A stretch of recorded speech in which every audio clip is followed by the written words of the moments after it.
Lahat kami ng aking pamilya ay magkakasundo at palagi nagsasalo-salo tuwing may kaganapan sa aming pamilya. Tulad na lamang ng Kapaskuhan, Kaarawan, o di naman kaya ay bagong taon.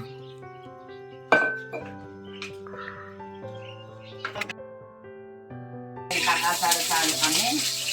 Masarap yung pagkain namin natin ngayon.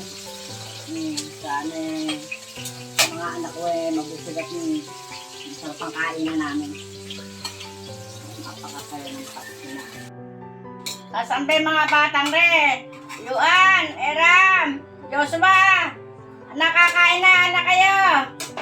Halina kayo tayo sa Lusarot.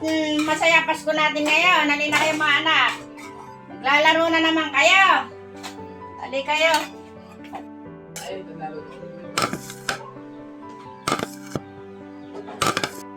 Ayan. Nay, nandiyan na po kami. Sige po. Yeah. Tara na. Tara na.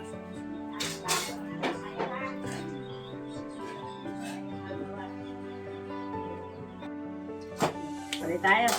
Salamat, Panginoon, sa aming kakainin sa umaga at Panginoon. Panginoon. Salamat at maging kalakasan namin kato at isipan, espiritu at puso ng Panginoon. Panginoon, salamat nga po, Panginoon, sa manghahanap buhay na ang mga anak, Panginoon. Salamat po, Panginoon. Gusto po sa dalangin namin sa pangalan ng Diyos. Napakasaya ko talaga pagka kami ng buong pamilya ko ay magkakasama na kumakain, magkakasama na nagkukwentuhan, magkakasama nagkakasiyaan sa pagkainan. Mga kwentuhan, mga biruan na talaga namang napakasarap sa pakiramdam na makita yung pamilya ko na nagmamahalan.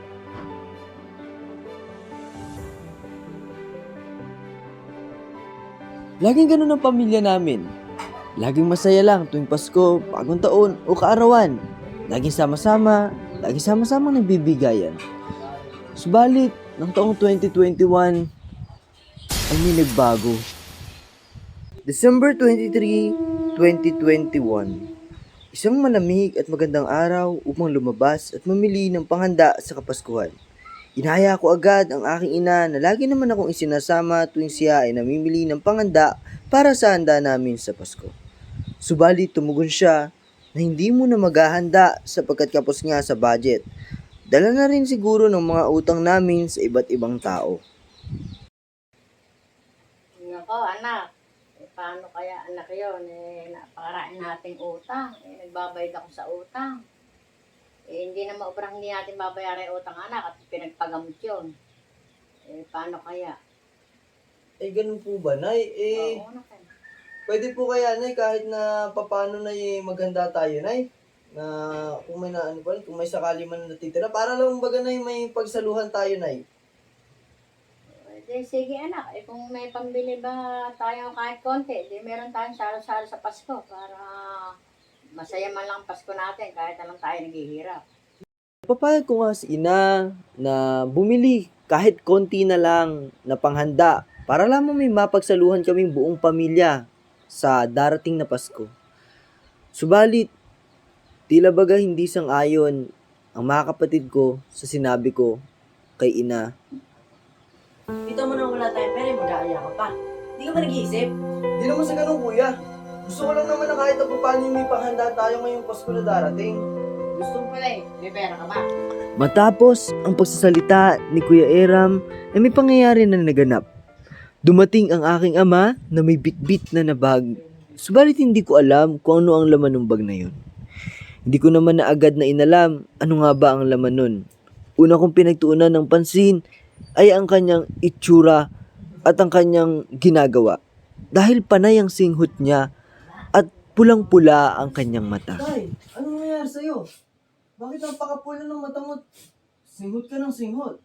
Tay, ano nangyari sa'yo? May sakit ka ba? Wala lang to. Sigurado ka, Tay? Oo, wala lang to. Parang kailangan mo ng gamot. Sure ka? Ayos lang ako. Ganun, sige, Tay. Sabi mo, Tay, kanina may may dala ka mong pera? Ito. Ayan. Ay, bala po kasi talaga namin ni nanay ay mamili po ng panghahanda natin para may konting salo-salo. Wala nga pong pera daw. Sakto, may dala kayo. Tay! Napakadami naman pera nito, Tay. Saan ba ito nang galing, Tay? Ha? Trabaho lang yan, wala yan. Tay, ba't ganyan amoy ng bag mo, tay? Ang baho, tay. Huwag mo nang pansinin yan, wala lang yan. Sige po, tay. Tara na po, nay. Tara na, tayo mamili na. Medyo nag-alala talaga ako nang makita ko si Papa na ganun ang itsura. Pero hindi ko na pinansin na masyado yun dahil nga sabik na ako na makapamili ng mga handa namin para sa darating na Pasko. Anak, may bibilin muna ako sandali doon, na. Sa ano po bibili nyo? Karne, nay? Bibili pa ako doon ng iba eh. Meron pa akong bibilin, ha? Oh, sige po, nay. Ako muna, ha? Sige po, Tayo sige mo po. ako dyan. Ingat po kayo, nay. Sige. Nay, may motor, nay! Bago pa nga madala ang aking ina sa ospital, siya ay namatay na. At sinabihan ng doktor na dead on arrival ang magulang ko. Nay!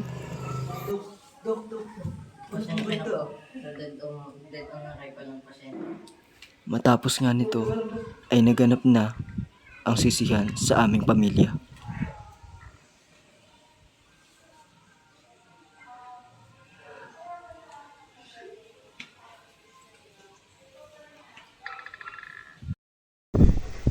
Anong ginagawa niyo dito? Lumayas kayo dyan. Kayo ang may kasalanan kung ba't namatayin yung ina. Lalo ka na, Lance. Tay, baka nakakalimutan mo may kasalanan ka rin. Kung di mo binigyan ng pera si ina at pinambayad mo na lang ng utang dahil sana buhay mo siya ngayon. Sinisisi mo ba ako, Eram? Tama na yan. Wala sa atin ang may kasalanan. Pareho tayo. Dahil kung may kasalanan din tayo, kung pinilit ko man si ina, may kasalanan ka din naman tayo. Hindi mo nga siya binigyan ng pera. Kaya pareho lang tayo na may kasalanan.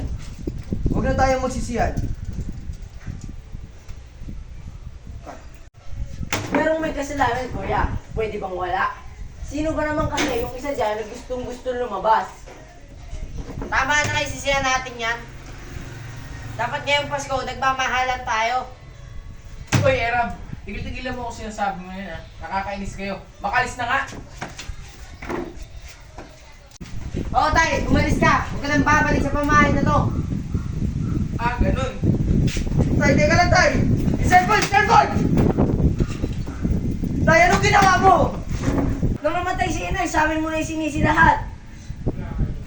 At kayo mga kapatid ko, ba't di nyo Akala ko matatanggap tapos na ang walang may lahat kasalanan sa pagkamatay ni at ina? wala nang problema bukod sa hindi namin pagkakaintindihan Oo ng nga, tama pamilya si ko. Kuya Iram. Meron Sila pa pala tayo na may mas kasalanan malala. kung bakit namatay si inay.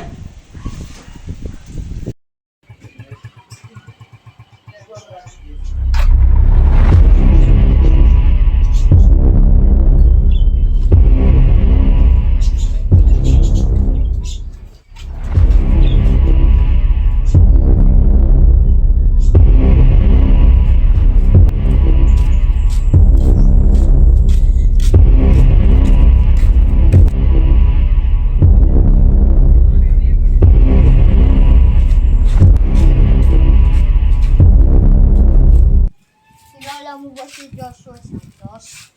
Opo, bakit po? Pwede mo ba kami dalhin sa kanya? May kailangan lang kami. Sige po.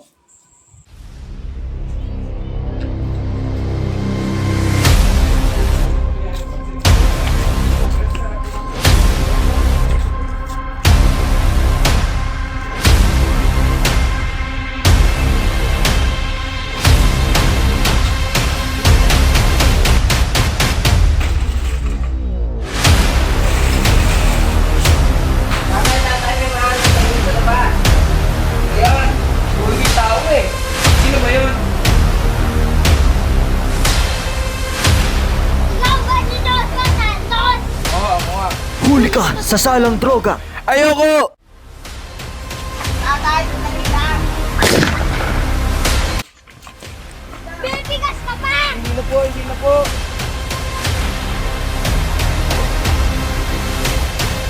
Ano ba kasing ginawa mo? Oo nga tayo, ano ba ginawa mo? Simula po namatay si inay, ano nang ginawa mo? Di ba namamasada ka lang naman? Ba't tinuuli ka ng mga pulis ngayon? Ayoko sa pamamahay to, aalis na ako. Ayoko madumihan ng pangalan ko sa inyo. Ayoko na din dito. Walang kwentang pamilya. Sa presinto na lang po tayo mag-usap.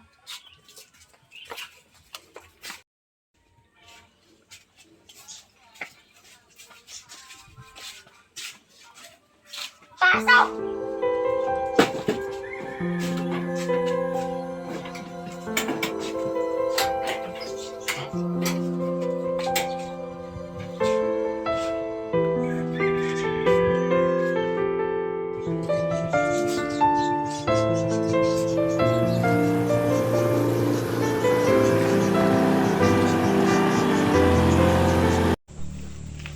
Bakit nakahubad ang uniform mo? Dahil mainit. Sige. Akin na yan. Chief, eto na po. Punta doon!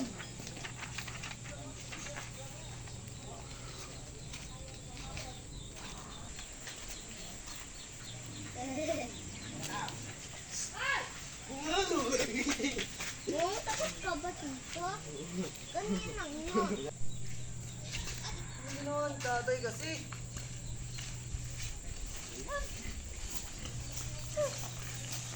Andito na yung police station. Ano po? Ano po kailangan niyo po? Chief, nasun po yung tatay ko? Dito po. Ano po kaso niya? Adik po. Kuya, kamusta na? Tay, kung naririnig mo to, wala ka nang maasahang tulong sa akin. Grabe yung ginawa mo, pati pangalan ko pinag-uusapan na dito.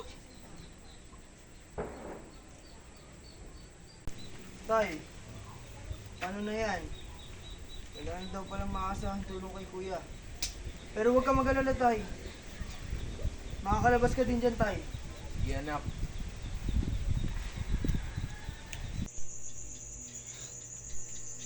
Naiwan akong mag-isa sa bahay namin. Pumasok ang taong 2022 nang wala akong kasama na sumalubong.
Tatagan mo ng loob mo, huwag kang susuko. Okay? Hindi pa uli ang lahat. Ang Diyos, tanda mo, kapatid, may maganda siyang plano. Yung mga nangyayari ngayon, hindi man natin naiintindihan, pero someday, maintindihan mo rin yan na merong magandang plano kung bakit nangyayari yan. Hindi ka bababayan ng Diyos. Okay, tatagan mo ang loob mo, Lance.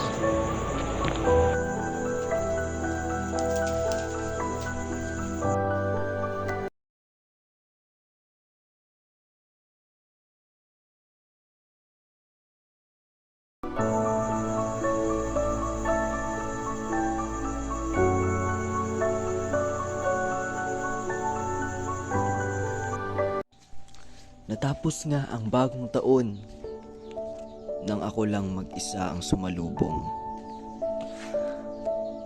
Napakalungkot ng mga oras na yun. Pero wala naman akong magagawa dahil iniwan nila ako. Lalo na yung mga kapatid ko na mas inisip yung sarili nila kaysa sa pamilya nila. Ang hirap pala pag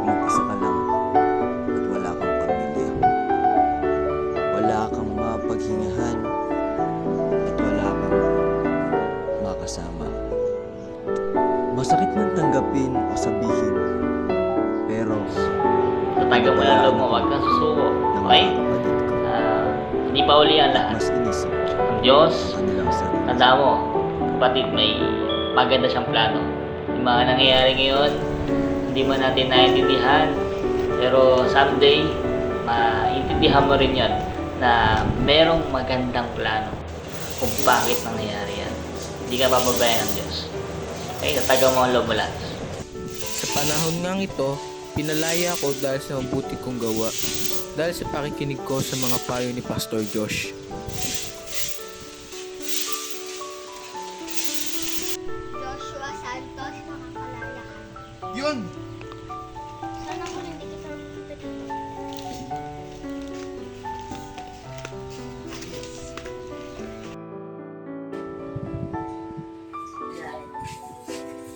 Kuya, dami natin yung pamili para sa Pasko, no? Kuya, pwede bang ikaw na magbukas? Di ko kasi mabuksan eh. Huwag parang may nakita akong nagluluto. Sino yun? Tay! Andiyan na pala kayo! Tayo, po, Tay! Wow, ang sarap naman yan!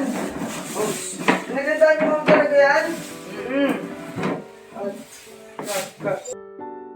Hihingi ako ng kapatawaran sa inyo dahil nakarang Pasko, nalulung ako sa droga at nakulong ako. Ngayong Pasko, paparamdam ko sa inyo ang pagmamahal at naway mo patawag niyo na ako. Kapatid, pagpasensyahan mo na ako dahil hindi ako naging mabuting kuya sa iyo. Nadala lamang ako ng galit. Pero ngayong Pasko, ngayon nawa patawarin mo na ako. Lahat ng galit na yun, tinagal ko na. Pinalitan ko na yun ng pagmamahal. Oo, kapatid. Kapatid, patawarin mo ako dahil naging walang kwentang kapatid din ako sa iyo. Pero ngayon, asahan mo magbabago ako. Wala, kapatid. Ayan, maghihap ko rin naman yung may pagkukulang. Siguro hindi ko rin kayo pinakinggan nun. Nung binabalaan niyo ako nun. Patawarin niyo rin ako. Pero huwag kayong mag-alala. Ngayon ding Pasko, mas makikinig ako sa inyo. At lalo ko pang iisipin lagi ay yung mga sinasabi niyo. Mga kapatid, ngayong Pasko ako rin ay may pagbabago sa aking sarili. Nawa, mapatawad niyo din ako. Ngayong Pasko, magmahalan tayo, magkaisa tayo, at magsama-sama tayo ng may kasiyahan at pagmamahal. Sa Diyos lamang tayo magpupuri, sa Diyos lamang tayo magpapasalamat dahil ang lahat ng ito ay ginawa ng Diyos para sa atin.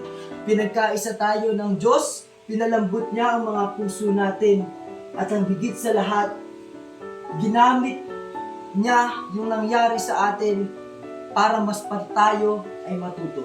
Mga kapatid, tayo ay magmahalan lamang. Ako ay natutuwa sa inyo dahil kayo ay may natutunan, kayo ay nakinig. Ako ay instrumento lamang ng Diyos para gawin ang kanyang layon sa ating buhay. Ginamit lang ako ng Diyos para kayo ay turuan, tulungan, o magbigay ng payo. Lagi yung tandaan na kapag tayo tumawag sa Kanya, hindi niya tayo bibiguin at sasagutin niya tayo. Sa Diyos ang lahat ng papuri.